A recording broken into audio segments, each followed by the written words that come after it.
ఈ ప్రపంచం మొత్తం మీద ఎక్కువ మంది చూసిన కవులు వాళ్ళ రచనల్లో వాడిన ప్రపంచం మొత్తాన్ని ఆలోచించేలా చేసిన ఒకే ఒక fascinating painting Mona Lisa painting. Hi friends, this is Vikramaditya and welcome to my channel. Mona Lisa painting అనే పదం వినగానే మన మనసులో ఎన్నో ప్రశ్నలు మొదలవుతాయి. లైక్, అసలు మోనాలిసా ఎవరు పెయింటింగ్? ఆమె చిరునవ్వు ఎందుకు మనం చూసే యాంగిల్ ని బట్టి మారుతుంది? అసలు ఆ పెయింటింగ్ లో దాగి ఉన్న కోటెడ్ మెసేజ్ ఏంటి? 500 సంవత్సరాలుగా ఆ పెయింటింగ్ లో దాగి ఉన్న ఒక పెద్ద ఏలియన్ బొమ్మని ఎందుకని ఎవరు గమనించలేదు? ఇలా ఎన్నో ప్రశ్నలు మన మైండ్ లో ట్రావెల్ చేస్తాయి. అయితే ఈ రోజు మీ ప్రశ్నలన్నిటికీ ఆధారాలతో కూడిన సమాధానాలు దొరకబోతున్నాయి. మరి ఇంకెందుకు ఆలస్యం, let us start our countdown. But one condition, ఈ ఎపిసోడ్ మీకు నచ్చితే ఈ ఎపిసోడ్ అవగానే మీరు నా యూట్యూబ్ ఛానల్ ని సబ్స్క్రైబ్ చేయాలి. That's the deal, okay?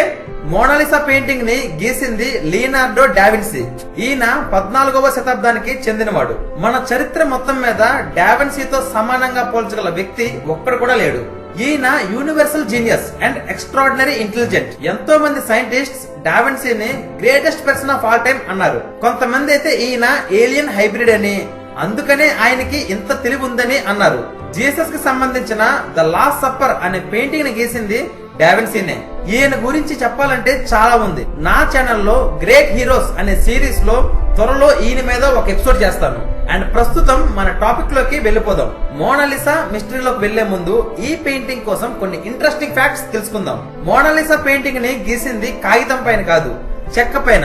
అదే చెక్కని ఇప్పుడు స్కేట్ బోర్డ్స్ చేయడానికి యూజ్ చేస్తున్నారు. ఈ పెయింటింగ్ 1503లో మొదలుపెట్టి 1519 వరకు డావిన్సీ గీస్తూనే ఉన్నాడు.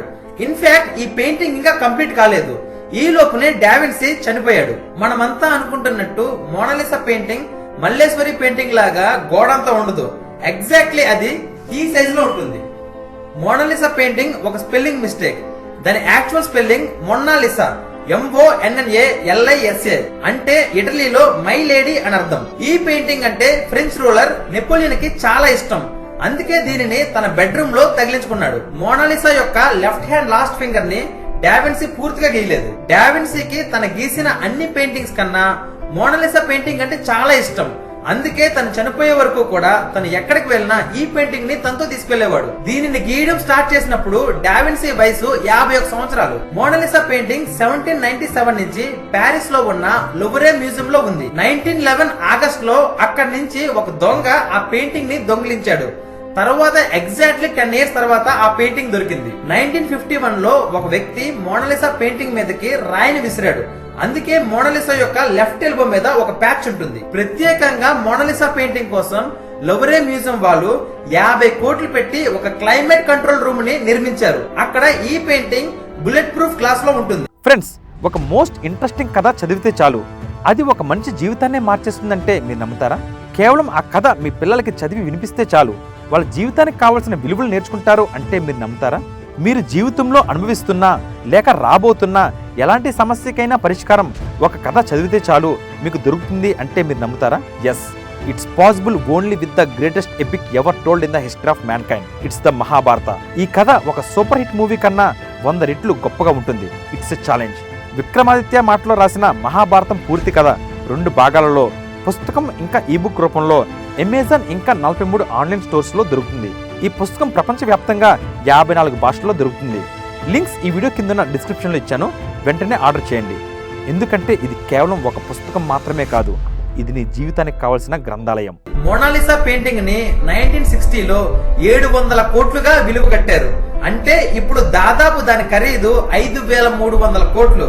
ఇప్పుడు మిస్టరీస్ సాల్వ్ చేద్దాం. డావిన్సీ మోనాలిసా పెయింటింగ్ ని ఎవరిని చూసి గీశాడు అనే విషయాన్ని తన రచనల్లో ఎక్కడా ప్రస్తావించలేదు. ఎవ్వరికి చిన్న క్లూ కూడా వదలలేదు. మరి మోనాలిసా ఎవరు?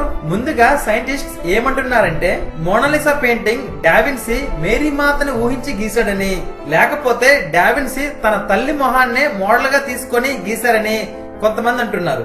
కొంతమంది అయితే మోనాలిసా అసలు అమ్మాయే కాదని, డావిన్సీ హోమోసెక్షువల్ పర్సన్ అని, అందుకే శాలై అనే తన శిష్యుడి ముఖాన్ని గీశాడని, లేకపోతే అది డావిన్సీ యొక్క ఫీమేల్ వెర్షన్ అని అనుకుంటున్నారు. కానీ ఇవేమీ నిజం కాదు. నా రీసెర్చ్ లో దొరికిన కొన్ని ఎవిడెన్సెస్ లింక్ చేస్తే మనకి ఆన్సర్ దొరుకుతుంది. మోనాలిసా పెయింటింగ్ లో ఉన్న మోడల్ ఫేస్ ఆ కాలంలో ఎవరి ఫేస్ తోని మ్యాచ్ అవ్వట్లేదు. డావిన్సీ యొక్క క్లోజ్ ఫ్రెండ్ రాసిన ఒక లెటర్ 2005లో దొరికింది. అది అక్టోబర్ 1503లో రాసింది.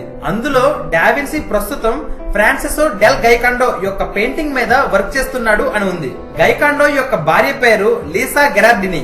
ఇతను తనకి రెండో కొడుకు పుట్టిన సందర్భాన్ని, తన సొంత ఇల్లు కట్టుకున్న సందర్భానికి గుర్తుగా తన భార్య పెయింటింగ్ ని గీయమని డావిన్సీకి చెప్పాడు. ఆ కాలంలో డావిన్సీ గీస్తున్న పెయింటింగ్ మోనాలిసాదే. అయితే దీనిని బట్టి మోనాలిసా పెయింటింగ్ లిసా గెరార్డినిదే అని అనుకోవడానికి లేదు. ఇందులో ట్విస్ట్ ఏంటంటే Mona Lisa facial features, Lisa Gherardini facial features ఒకటి కావని చరిత్రకారులు చెప్పుకొచ్చారు. అయితే 2004లో పాస్కల్ కోట్ అనే సైంటిస్ట్ స్పెక్ట్రోలైట్ టెక్నాలజీని యూజ్ చేసి హై ఇంటెన్సిటీ లైట్ లో మల్టీ లెన్స్ కెమెరాని యూజ్ చేసి ఆ పెయింటింగ్ లో ఉన్న లేయర్స్ ని సెపరేట్ చేశాడు. అప్పుడు ప్రపంచం మొత్తం ఆశ్చర్యపోయే విషయం తెలిసింది. డావిన్సీ ఈ పెయింటింగ్ మీద యూజ్ చేసిన పెయింట్ యొక్క మందం 40 మైక్రోమీటర్స్, అంటే మనిషి యొక్క వెంట్రుక మందంలో సగం. అందులో 3 లేయర్స్ ఆఫ్ పెయింటింగ్ ఉంది. మోనాలిసా పెయింటింగ్ కింద వేరే వ్యక్తి యొక్క పెయింటింగ్ ఉంది. ఆ పెయింటింగ్ ఇదే. కానీ ఇందులో ఉన్న అమ్మాయి, ప్రస్తుతం మనం చూస్తున్న మోనాలిసా పెయింటింగ్ కంప్లీట్లీ డిఫరెంట్. ఆమె ఎక్స్ప్రెషన్, వ్యూయింగ్ యాంగిల్ అన్ని డిఫరెంట్ గా ఉన్నాయి. పైగా ఈమె ఫేస్ లో స్మైల్ లేదు. కానీ ఈమె ఫేషియల్ ఫీచర్స్ లిసా గెరార్డినితో మ్యాచ్ అయ్యాయి. డావిన్సీకి లిసా గెరార్డిని ఫేస్ అంత సాటిస్ఫాక్టరీగా అనిపించకపోవడం వల్ల దానినే మోడిఫై చేస్తూ తనకి సాటిస్ఫాక్షన్ ఇచ్చే ఫేస్ కోసం ట్రై చేస్తూ ఉండొచ్చు. So here it is. Mona Lisa painting లో యూజ్ చేసిన మోడల్ ఎవరో కాదు, లిసా గెరార్డినియే. కానీ మనం ఊహించుకుంటే సరిపోదు కదా, క్రాస్ చెక్ చేసుకోవాలి. అందుకే లిసా గెరార్డిని సమాధిని తవ్వి ఆమె స్కల్ ని బయటకు తీసి దానిని కంప్యూటర్ లో రీకన్స్ట్రక్షన్ చేస్తున్నారు. దానిపైన ఫేషియల్ మజిల్స్ యాడ్ చేస్తే మనకి ఫైనల్ ఆన్సర్ దొరికినట్టే. ఈ మిస్టరీలో నెక్స్ట్ క్వశ్చన్స్. మోనాలిసా స్మైల్ మారడం వెనక డావిన్సీ యూజ్ చేసిన టెక్నిక్ ఏంటి? ఆర్ట్ వర్క్ లో కోడ్స్ ని, మెసేజెస్ ని దాచగల మాస్టర్ డావిన్సీ. ఈ పెయింటింగ్ లో ఏ కోడెడ్ మెసేజ్ ని దాచాడు? ఎందుకని 500 సంవత్సరాలుగా ఈ పెయింటింగ్ లో దాగి ఉన్న ఒక పెద్ద ఏలియన్ బొమ్మని ఎవరు గమనించలేదు? ఈ ప్రశ్నలన్నిటికీ మీరు సమాధానం తెలుసుకోవాలనుకుంటే నా immediate episode Mona Lisa mystery part 2లో చూడండి. ఫ్రెండ్స్, నెక్స్ట్ ఎపిసోడ్లో కంటెంట్ వేరే లెవెల్లో ఉంటుంది. Don't miss it. నేను రాసిన మహాభారత పుస్తకాన్ని ఇప్పుడే ఆర్డర్ చేయండి. లింక్స్ ఈ వీడియో కింద ఉన్న డిస్క్రిప్షన్లో ఇచ్చాను. అలాగే ఇప్పటి వరకు నా ఛానల్ని మీరు సబ్స్క్రైబ్ చేసుకుని ఉండకపోతే వెంటనే సబ్స్క్రైబ్ చేసుకోండి. Till then take care. Bye.